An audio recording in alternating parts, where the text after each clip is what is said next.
welcome back to my channel. Thank you so much for stopping in today.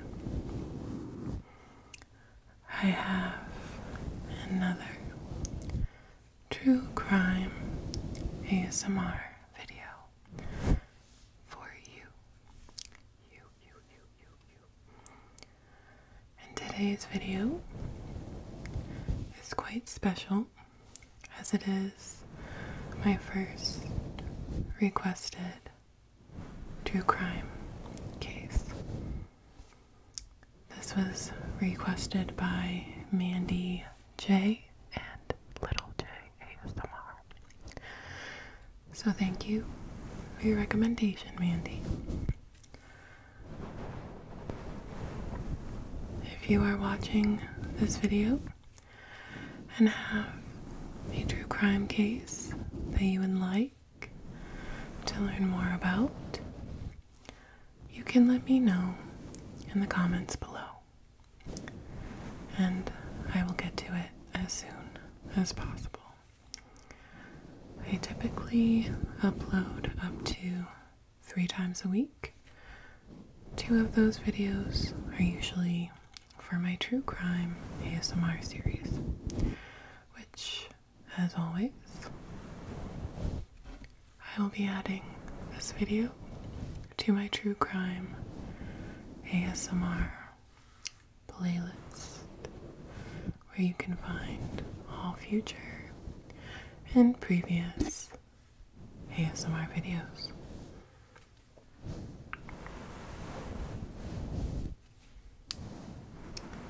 So, today's case will be about the murder of Laurie Show. Laurie Show. So, Laurie Show was a 16-year-old sophomore at Conestoga Valley High School. She lived in a condo with her mother, Hazel Show. Laurie Show was described as a pleasant, hardworking young girl.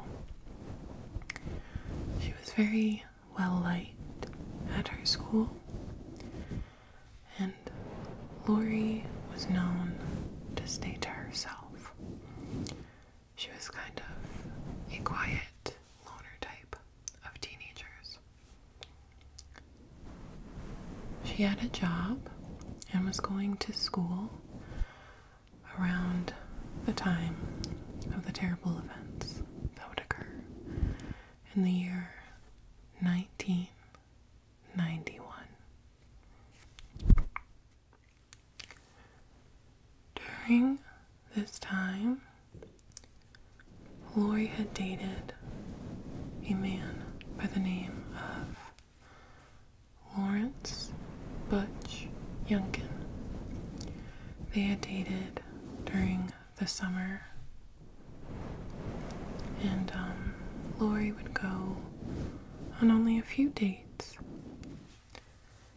She would call it off soon after telling her mother that he had date raped her. Unfortunately, these few dates would change the course of Laurie's life.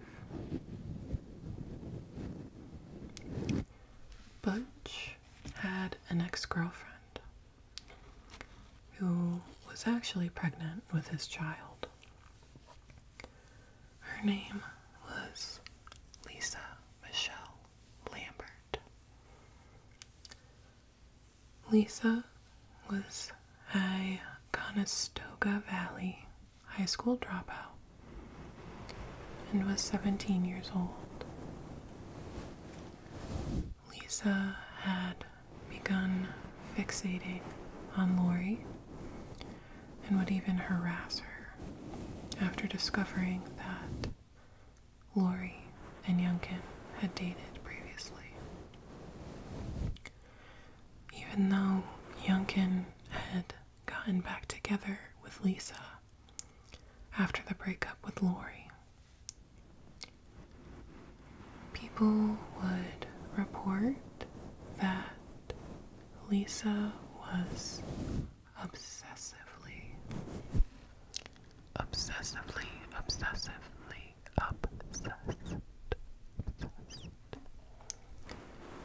and jealous of Laurie. Lisa would appear at Laurie's job and would verbally assault her. Witnesses reported that Lisa had expressed very openly her intent to scare, hurt, and even was reported saying she wanted to slit Laurie's throat. Now, I have dealt with some crazy ex-girlfriends, but this girl is crazy. 1990s. Hell of a time, man. So, after months of harassment, it would all come to a halt on December 20th, 1991. On the morning of December 20th, 1991, Hazel Show, which is Laurie's mother, would receive a phone call from someone who portrayed to be a school official, saying that they were the school guidance counselor. And the official, allegedly, wanted to speak in person to Hazel about her daughter, Laurie Show. And I want to, just because it's in view, I got a blister kayaking, so this is not a mole, it's nothing nasty. I'm just letting you know. Anyway, so the guidance counselor would state they wanted to speak to Hazel about Laurie. Unfortunately, Hazel would come home to find her daughter dying in a pool of her own blood in their East Lampeter Township home. Laurie had been stabbed numerous times, and Hazel would say that Laurie, during her time clinging to life, had identified her killer as Lisa Michelle Lambert. Authorities would find that Laurie had suffered a 5-inch laceration to the throat,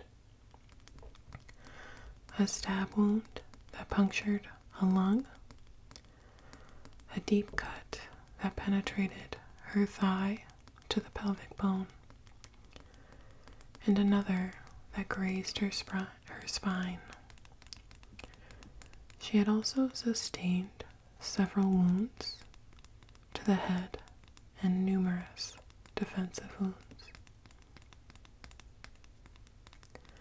Investigators would also find that the phone call was a ruse perpetrated by the killers to lure Hazel from the home.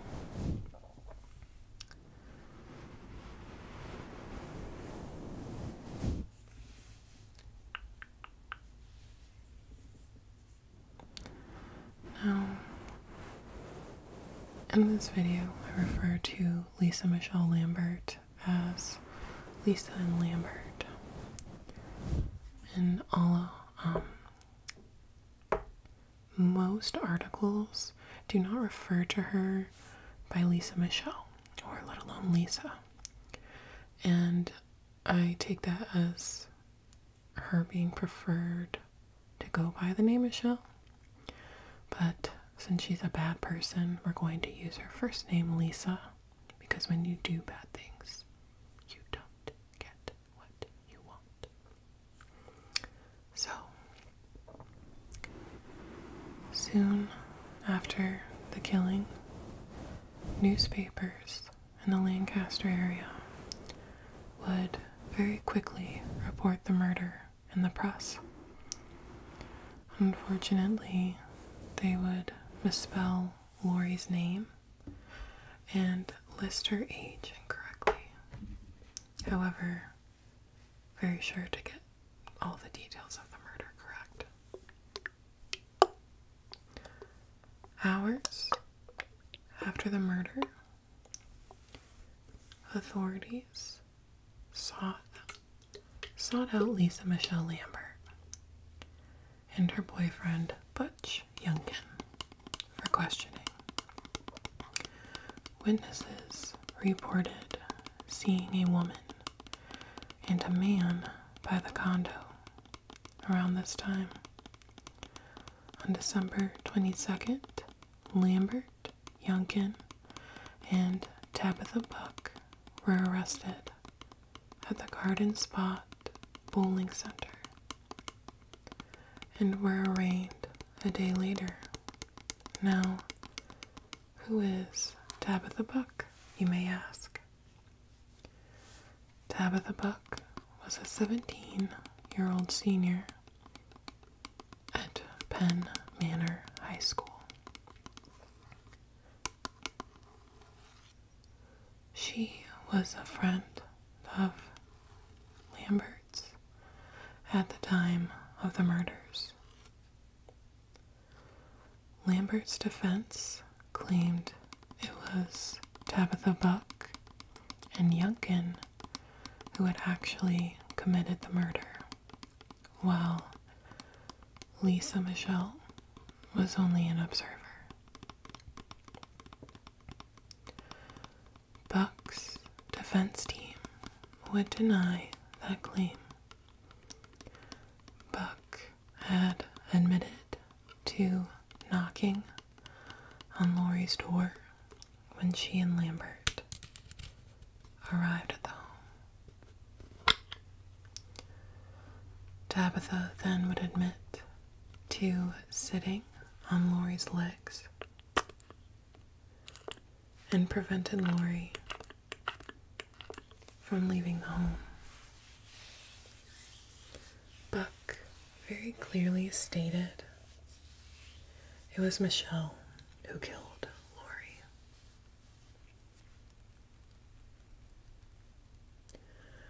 Lambert and Buck were initially charged with criminal homicide and criminal conspiracy, while Youngkin was charged with hindering apprehension or prosecution. Youngkin would initially tell police he thought Lambert and Buck were going to cut Laurie's hair.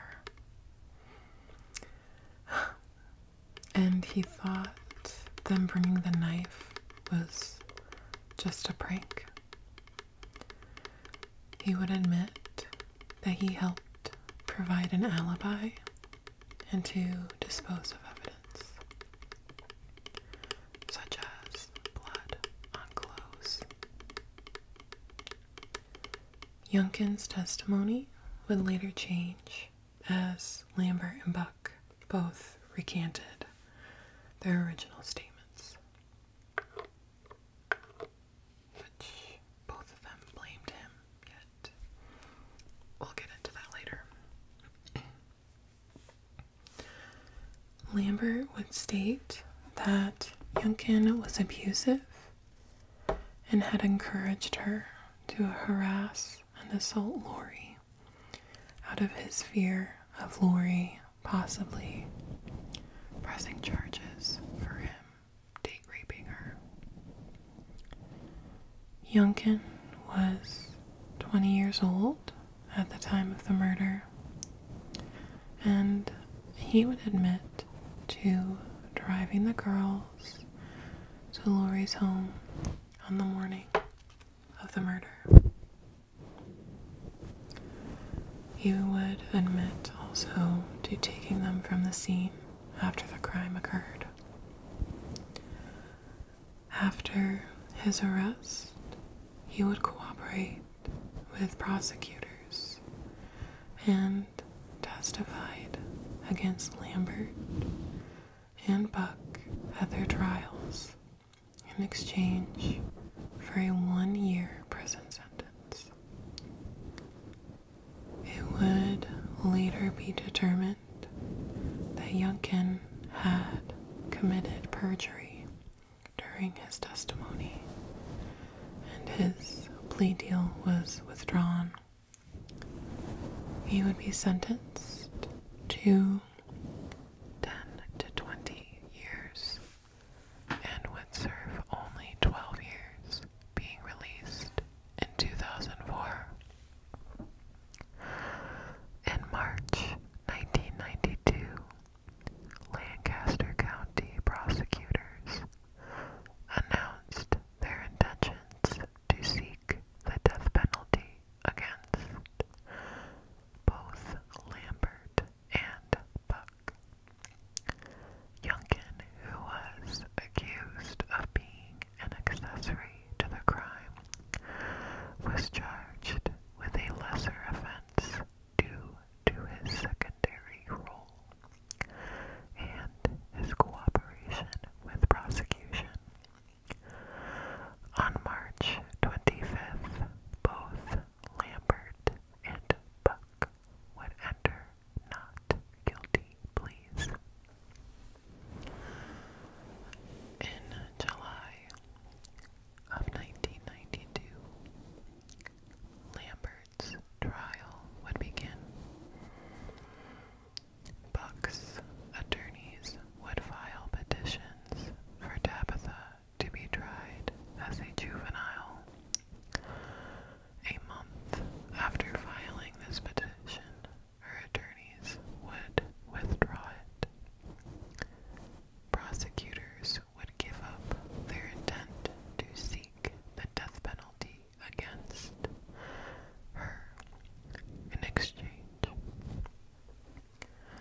On July 20th, 1992, the Lancaster County Judge Lawrence Stengel, who was asked by the defense to hear the trial without a jury, would convict Michelle Lambert of first-degree murder and criminal conspiracy in the death of Laurie Show. Lambert would be sentenced to life in prison without parole. Lambert would appeal this decision multiple times until 2005, when she had finally ran out of them. Due to the intense media coverage the crime had received, the state Supreme Court would move Tabitha Buck's trial out of Lancaster County to Easton, Leahy County. The media coverage for this case was everywhere. As I said before, the day of the murder, they were so quick to put this out in the media and in the press, so quick that they actually misspelled the victim, Laurie Show's name, wrong. So this was everywhere. Everyone was kind of on a manhunt for Michelle and for Lambert and Buck's, basically their deaths. I do believe this media coverage pushed for prosecutors to seek the death penalty. However, I do not disagree with it personally. Laurie was stabbed so brutally. It was a very savage killing. But anyway, On October 1st, 1992, Leahy County jury would convict Buck after an 8-day trial. She would be found guilty of second-degree murder after a deliberation of about 3 hours. Reports of the trial indicated that jurors, prosecutors, and even Laurie's mother weren't sure whether it was Lambert or Buck who had fatally stabbed Laurie. But all would agree that both had participated in the crime. Buck would be sentenced to life in prison without parole. Buck's attorney would immediately begin the appeal process, but would be denied. In 1997, Lambert would send a handwritten letter of appeal to the U.S. District Judge Stuart Dazzle. He would order and review of the case, and at the hearing before Dazzle in federal court, Lambert claimed Youngkin was abusive and pushed her to assault Laurie Show out of fear he would be jailed on charges that he raped her.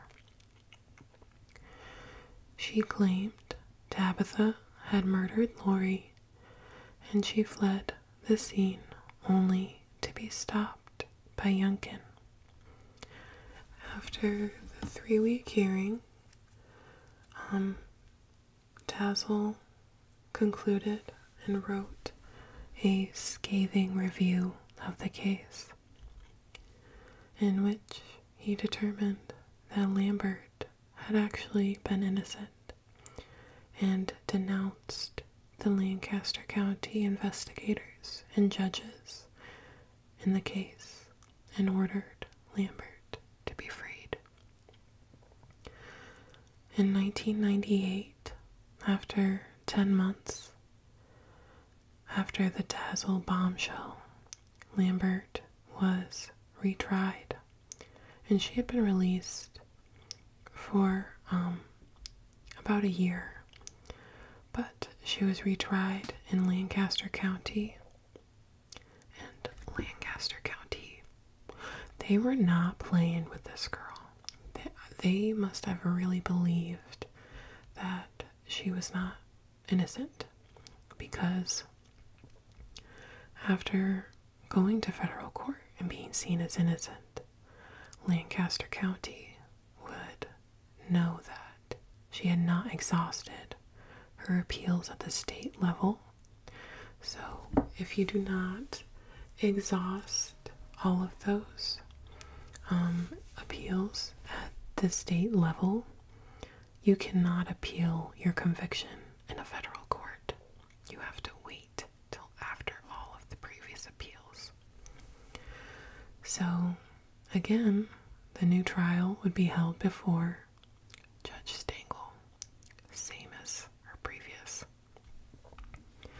And he would uphold her original sentence and conviction.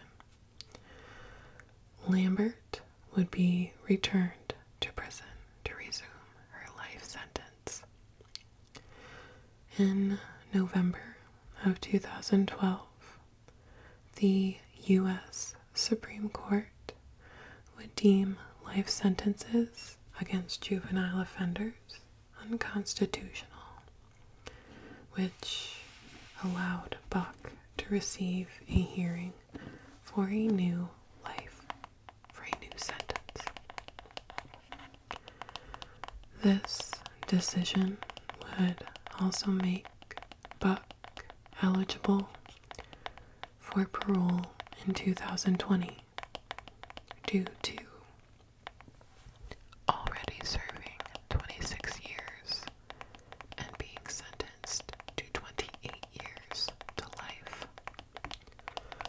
Prosecutors would argue her having to serve at least 30 years before becoming eligible for parole, pointing out the crime's devastation on Show's surviving family and the community.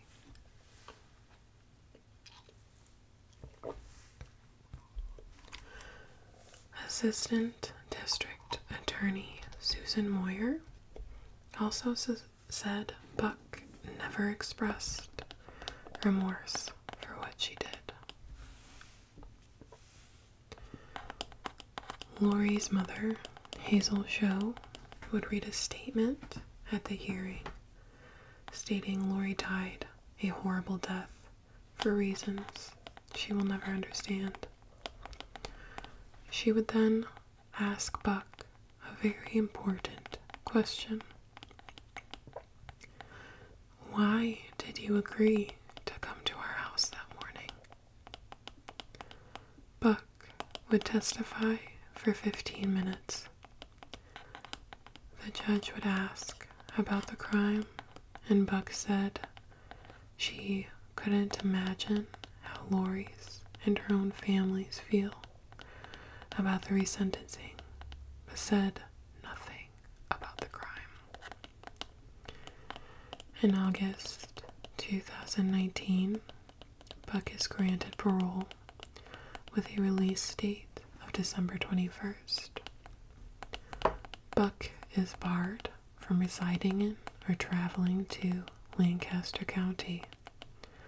She is prohibited from contacting Laurie Show's family and required to take psychiatric medication as prescribed by a doctor. Now, you may ask, what happened to the child that Lambert had been carrying?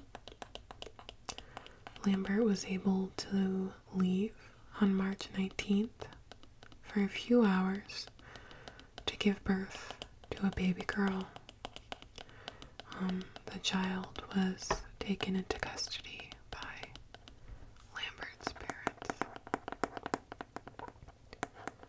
In 2007, Lambert would again be in court after accusing a guard of rape.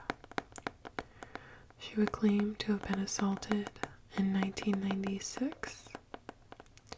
The guard was sentenced to 1.5 to 3 years in prison, Lambert receiving a settlement of $35,000.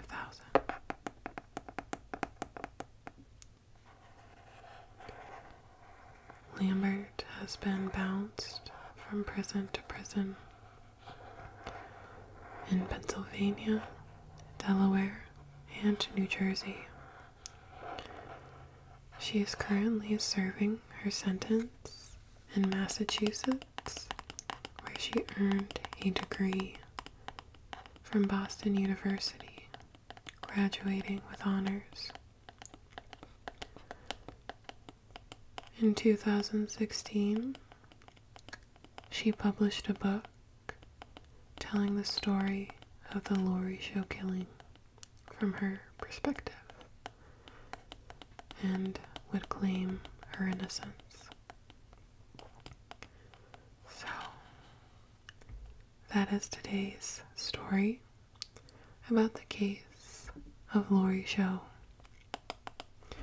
I do realize I didn't do as many triggers as I usually do, but I wanted to have a more relaxed video this time. I feel like a lot of sounds are very distracting, but I hope that you enjoyed it just the same. So, as always, I will be adding this to my ASMR True Crime Series playlist, where you can find past and future uploads in this series. If you enjoy my content, I would really appreciate a like and for you to subscribe.